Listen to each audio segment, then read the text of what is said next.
Você vai evoluir? Para evoluir, nós precisamos estar dispostos a mudar e alterar alguns de nossos condicionamentos neuropsicobiológicos e suas matrizes em nossa constituição. Mas o que são condicionamentos neuropsicobiológicos? Vamos iniciar falando sobre biomas para poder explicá-los. O que é bioma? Bioma é uma unidade geográfica e biológica que reúne um conjunto de vida vegetal e animal com características semelhantes.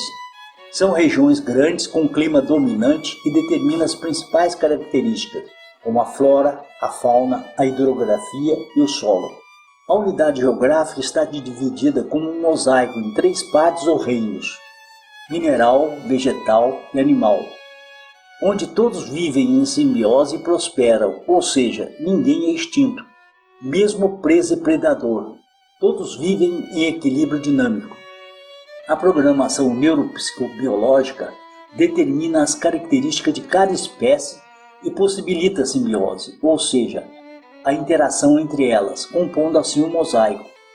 Mas o que são matrizes? Matrizes podemos dizer que são formas ou modelos. Cada espécie tem o seu conjunto de matrizes.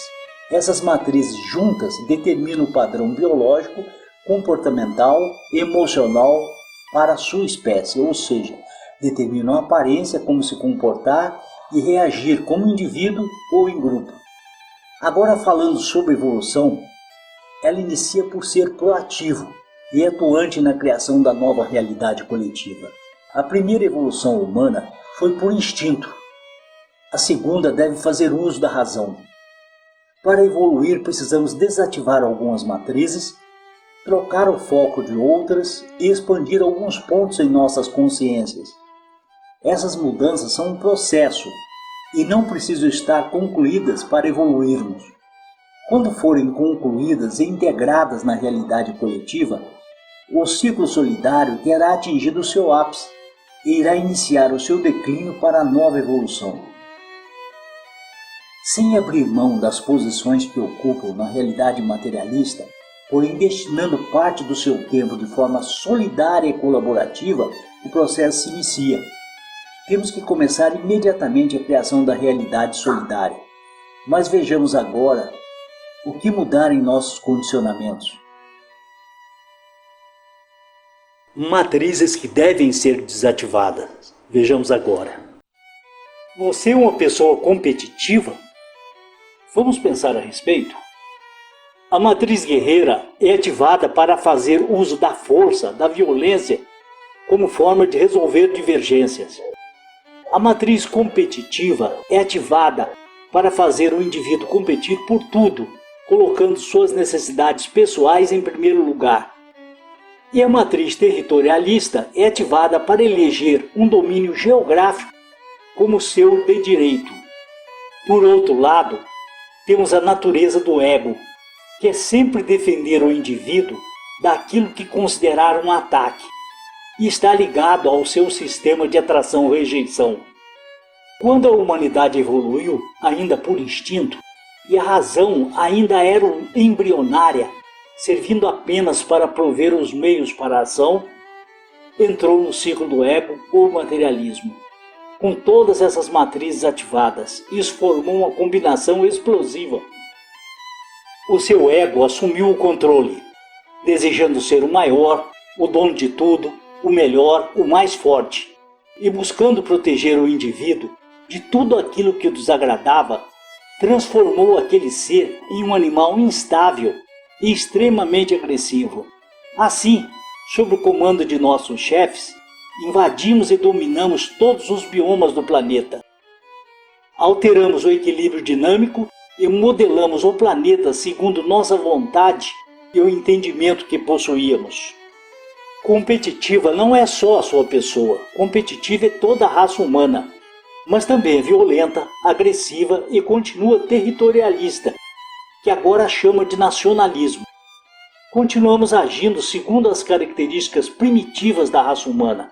São condicionamentos neuropsicobiológicos ajustados para a época que ainda vivíamos nas árvores. A raça humana está em seus estágios iniciais de evolução. Portanto, com um futuro ainda incerto. E você, já despertou? Se sim, está na hora de se levantar e buscar reorganizar o planeta para torná-lo mais evoluído. Para começar, desative sua matriz guerreira, desative sua matriz competitiva e desative também a sua matriz territorialista. Temos milhões de pessoas jogadas à própria sorte, sem acesso a alimentos, a moradia digna, sem acesso à saúde de qualidade e seus filhos sendo educados para uma realidade que em breve deixará de existir. Vamos fazer alguma coisa a respeito? Troca de foco. 5 matrizes não devem ser desativadas, mas devemos mudar os seus focos para alterar a forma como nos relacionamos com o nosso entorno, tornando as relações da raça humana mais evoluída. Essas matrizes ainda carregam padrões emocionais e comportamentais primitivos. Eram condicionamentos apropriados para a época em que ainda vivíamos nas árvores, e eram padrões funcionais naquela época. Contudo, mantê-las como estão se tornou disfuncionais nos tempos atuais. Com as novas habilidades e conhecimentos que a raça humana adquiriu nos últimos milhares de anos, temos condições de ajustar esses condicionamentos para assim evoluir, pois em última análise podemos considerar que evoluir é sempre substituir padrões mais primitivos por novos padrões emocionais e comportamentais mais evoluídos. A seguir vamos relacionar essas matrizes e falar o que fazer para atualizar o foco de cada uma delas. A matriz de orientação. O que é a matriz de orientação? Essa matriz é responsável por fornecer o caminho para orientar as nossas vidas, os nossos destinos, as nossas atitudes e posturas.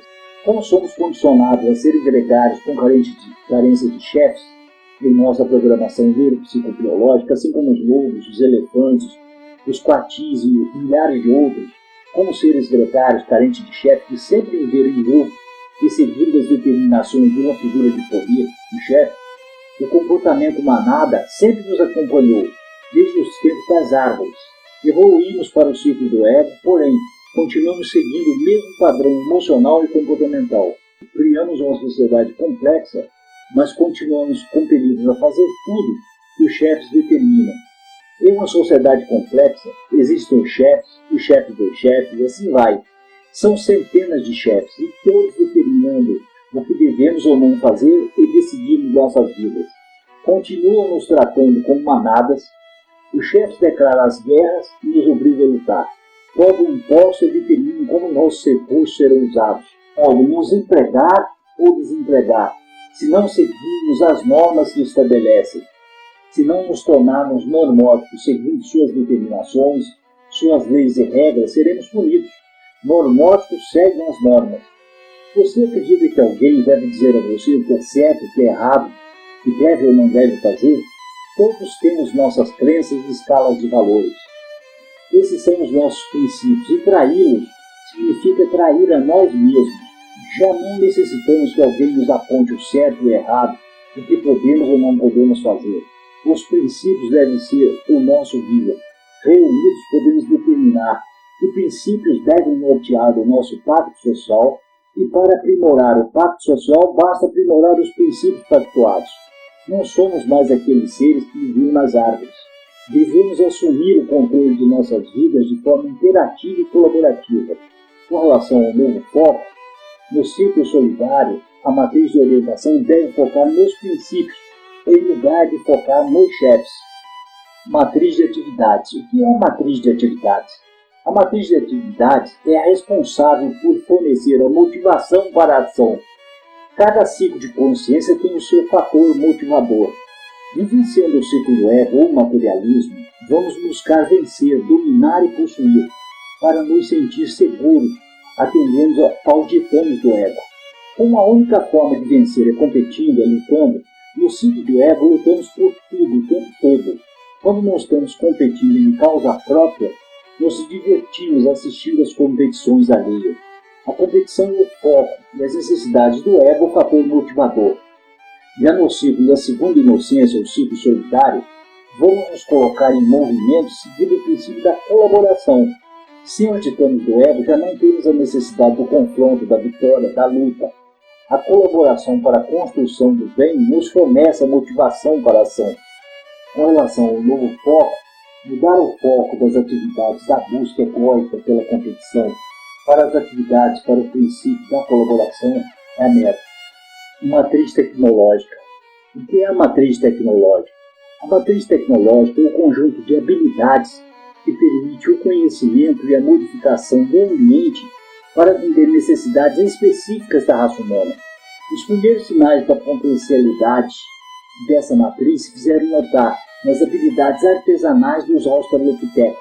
Lógico que aproveitaram a vantagem anatômica e os dedos com o polegar opositor, possibilitando o movimento em pinça e ajustes finos, quando construíram garras e presas para deixar de ser um animal de fuga e passar a ser um animal de ataque, um predador.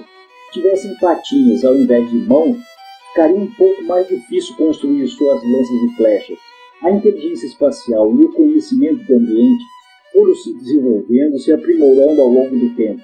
Hoje, o que era apenas uma habilidade artesanal é nomeado como tecnologia. Como o ego continua fomentando a busca pelo lucro, pelas vitórias, por possuir e por controlar, a raça humana seguiu sempre aperfeiçoando um sistema de armas e acabou por tornar-se o predador de todas as espécies, inclusive da sua própria. A chamada tecnologia é um grande avanço para a raça humana. O problema está no seu foco, com muitas matrizes primitivas ainda ativadas, somadas à capacidade tecnológica, colocam em risco o futuro da própria humanidade.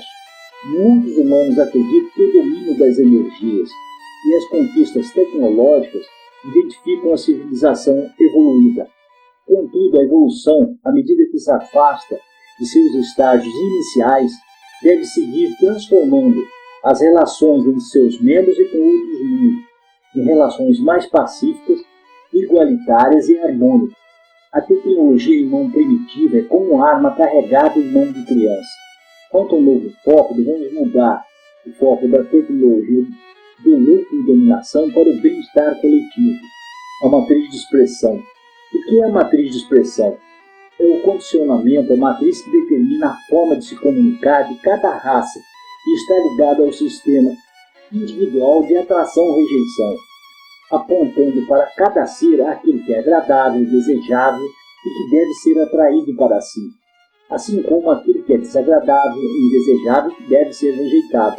No ciclo da primeira inocência, quando ainda vivíamos nas árvores e usávamos a força, a violência para fazer funcionar o nosso sistema de atração e rejeição, assim como todos os animais ainda o fazem até hoje, não possuem a fala desenvolvida, ainda não desenvolveram a capacidade de comunicação e argumentação, e a razão ainda é embrionária. Todos os animais no ciclo da primeira inocência usam a força, a violência como forma assertiva para se comunicar, e esse é um padrão emocional, comportamental, funcional para a realidade da primeira inocência. Os humanos evoluíram para o ciclo do ego, o ciclo materialista, e continuam com essa matriz ativada. No início do novo ciclo, esses padrões ainda eram funcionais, pois a fala era pouco desenvolvida e usavam mais os instintos, pois a razão ainda era embrionária. A evolução humana continuou seguindo seu curso e o Homo habilis se tornou Homo erectus e seguiu sua evolução até o Homo sapiens. Hoje tem a fala e a argumentação bem desenvolvidas, o seu cérebro cresceu, a inteligência se elevou, as tecnologias integraram a comunicação humana, porém, a matriz guerreira, que faz parte da matriz de expressão, ainda continua ativada. O homem continua julgando assertivo fazer uso da violência para resolver suas divergências. Esses padrões emocionais e comportamentais tornaram-se disfuncionais. A manutenção desses padrões ativados, combinados com o avanço tecnológico, leva a raça humana ao risco de extinção. Esse quadro precisa ser rapidamente modificado. Um novo foco. Mudar o foco da matriz de expressão, do uso da força, violência, desativando a matriz guerreira, para o uso do diálogo e argumentação, ativando a matriz do diálogo e negociação, deve ser a meta. Matriz solitária. O que é a matriz solitária? A matriz solitária estabelece uma forma amorosa de preocupação e cuidado com o seu entorno e atua nos limites da sua consciência já expandida. Em sua expressão máxima, já se tornou uma expressão imposta pelo caráter do indivíduo, onde para ele não existe mais outra forma de viver. Quanto mais expandida a consciência, maior será seu raio de ação e a qualidade dos cuidados oferecidos. O raio de ação da consciência expandida pode levar a pessoa a se preocupar de cuidar de uma comunidade, de uma cidade, de um país, um planeta e assim por diante.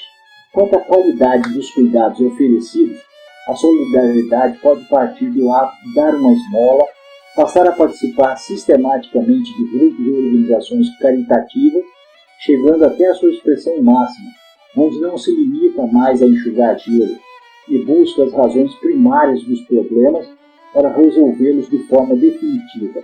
As ações expressando preocupação e cuidado devem estar dirigidas à realidade pessoal do indivíduo que solicite a sua ajuda, mas podem chegar a auxiliar na evolução da realidade coletiva de uma comunidade, de uma cidade, de um país ou até de um planeta, e assim por diante. A solidariedade mostrou sua presença na trajetória evolutiva humana, mesmo de forma ocasional, mas sem ela a humanidade não teria chegado aonde chegou. Um animal, no ciclo da primeira inocência, quando quebra uma pata, ele morre, e os humanos também morriam.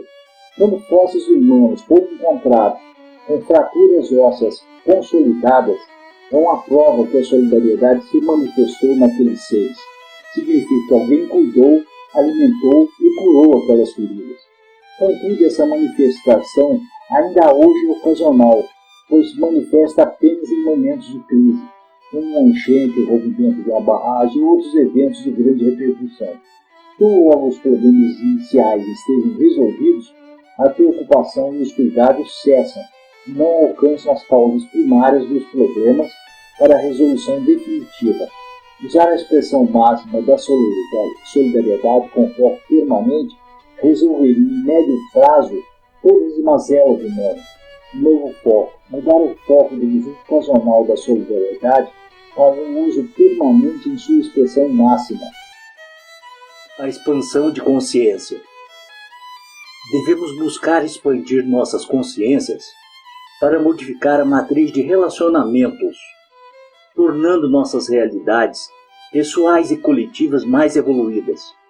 Cabe lembrar que o grau de evolução de um mundo é avaliado sempre em função da sua realidade coletiva ou pacto social. Mas para nos modificarmos, nos tornarmos outra pessoa, primeiro temos que saber o que mudar, para em seguida identificar os ganhos pretendidos na mudança, pois ninguém muda para perder.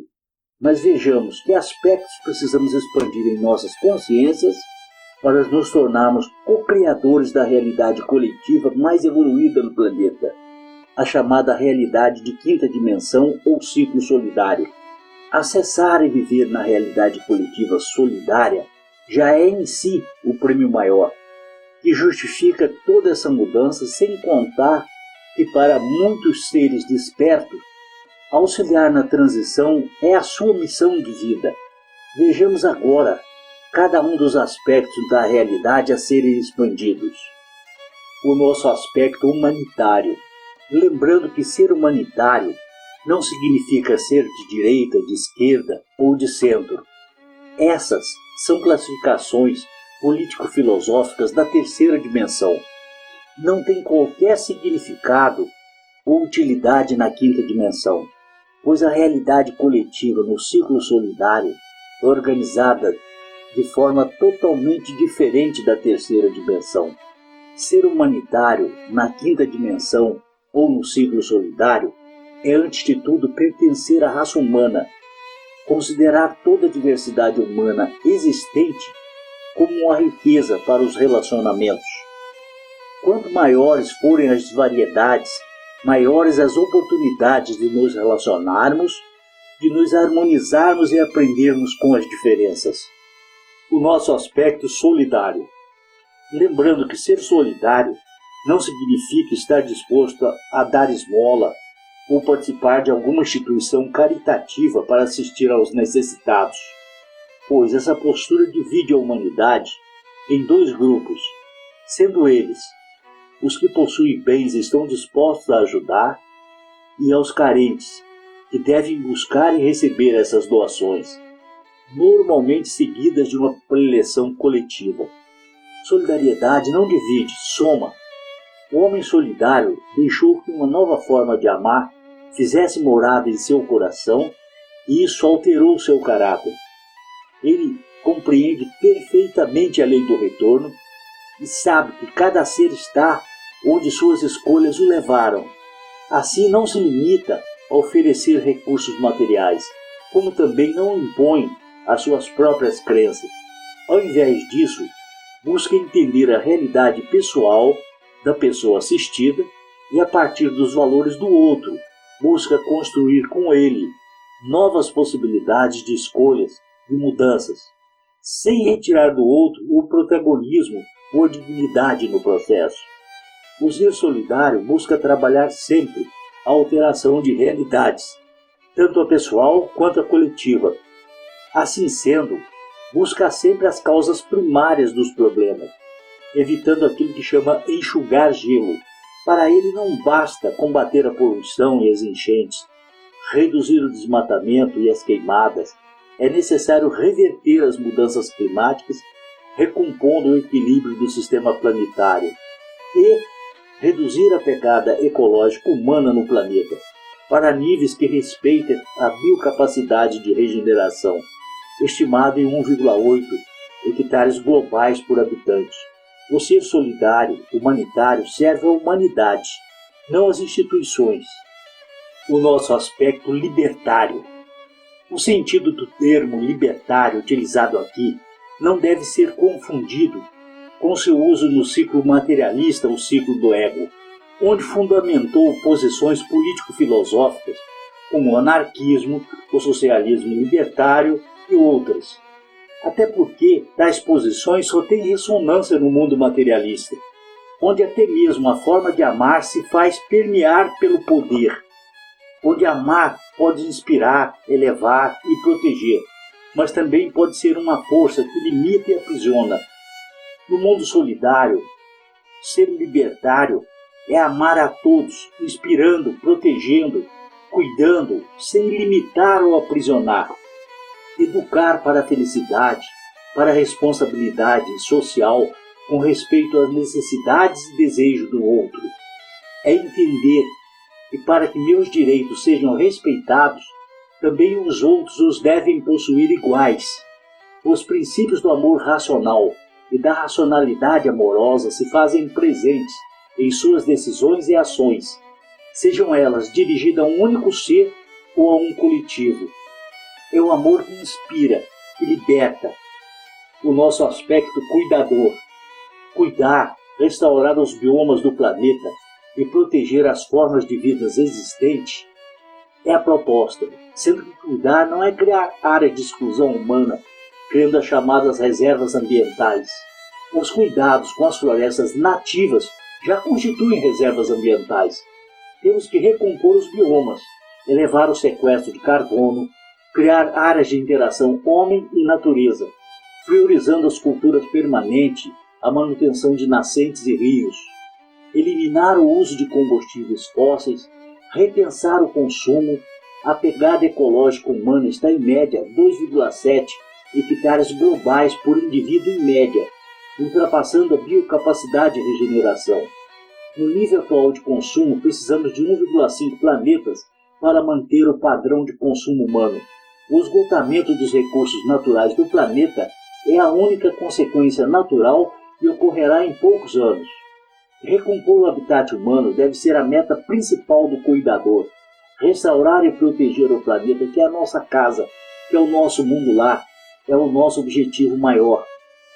O nosso aspecto compassivo. Ser compassivo é olhar o todo com distanciamento, sem tomar partido. Antes de tudo, é entender as posições e papéis de cada ator envolvido em uma questão, sabendo que dos seus pontos de vista, cada um deles se julga certo em função de suas diferentes vivências. Podemos dizer ainda que é agir em função do bem-estar coletivo, sabendo qual é a atitude mais sensata a ser tomada em cada situação. Lembrando que ser sensato na terceira dimensão de consciência é diferente de ser sensato na quinta dimensão. Na terceira dimensão, temos a noção de vingança e punição como pano de fundo. Na quinta dimensão, temos a construção do bem, a construção da harmonia e a construção do conhecimento a partir das experiências como bem maior. O nosso aspecto colaborativo.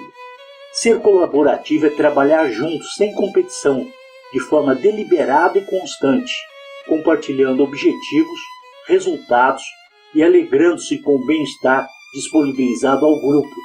Se todos cuidarem de todos, ninguém ficará desamparado. A sabedoria maior é usar a lei do retorno em nosso próprio benefício. Se melhora um coletivo do qual faço parte, também sou beneficiado.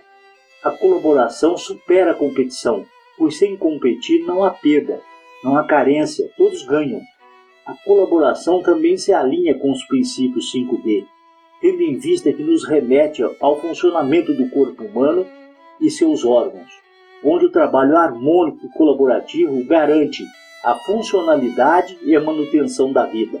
Dúvidas? Faça contato conosco, que pode ser feito através de nossas redes sociais ou do e-mail ongevoluir2009@gmail.com ou ainda através do nosso site www.ongevoluir.com.br/fale conosco.